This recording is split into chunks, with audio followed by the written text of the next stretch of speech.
ओ भाई, इस गाय का 70,000 से ज्यादा नहीं दे सकता मैं। व्यापारी साहब, रेट तो आप मुझे कम दे रहे हैं, लेकिन क्या करूं, मुझे पैसों की जरूरत है। आप ऐसा करें, इस गाय को भी देख लें, इसके भी पैसे मुझे दे दें। भाई, इन दोनों बच्चों का आपको 50,000 रुपये दे देंगे। 50,000? ये तो पैसे कम बन रहे हैं। आप ऐसा करें, मेरे पास एक और गाय भी है, आप उसको भी देख लें और उसके भी पैसे मुझे दे दें। ठीक है, हम जरा आपस में मशवरा कर लें। मुझे तो कोई ये अनपढ़ लगता है जिसको रेट का पता ही नहीं है। गांव के लोग ऐसे ही होते हैं, ऐसा करते हैं, इसका सारा माल खरीद लेते हैं। खरीद लेते हैं।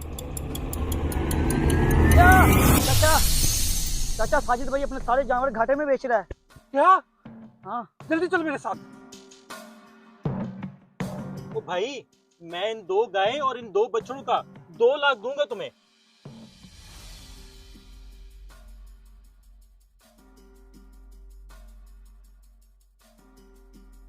अरे साजिद बेटा, ये क्या कर रहे हो? इतने सस्ते दामों में जानवर बेच रहे हो। और चाचा, मुझे पता है, मैं इन्हें बकरा ईद पे बेचूं तो मुझे ज्यादा पैसे मिलेंगे, लेकिन क्या करूं, वो टाइम आ गया है। अब मुझे इन्हें बेचना ही पड़ेगा, चाहे जिस कीमत में बिके। तो ठीक है भाई, ये आप अपने पैसे ले लें।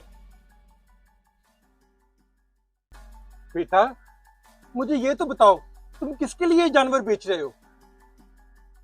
रसूल अल्लाह के लिए। सल्लल्लाहु अलैहि वसल्लम। मैंने ये सारे जानवर पाले थे कि मैं उम्रे पर जाऊंगा, और ऊपर से हजूर की विलादत का महीना भी है। इंशाल्लाह उम्रे पर भी जाऊंगा और उनसे मुलाकात भी करूंगा। अगर ऐसी बात है तो ये सिर्फ एक जानवर के पैसे हैं, और बेचेंगे तो उसके पैसे भी देंगे, बाकी आपकी मर्जी।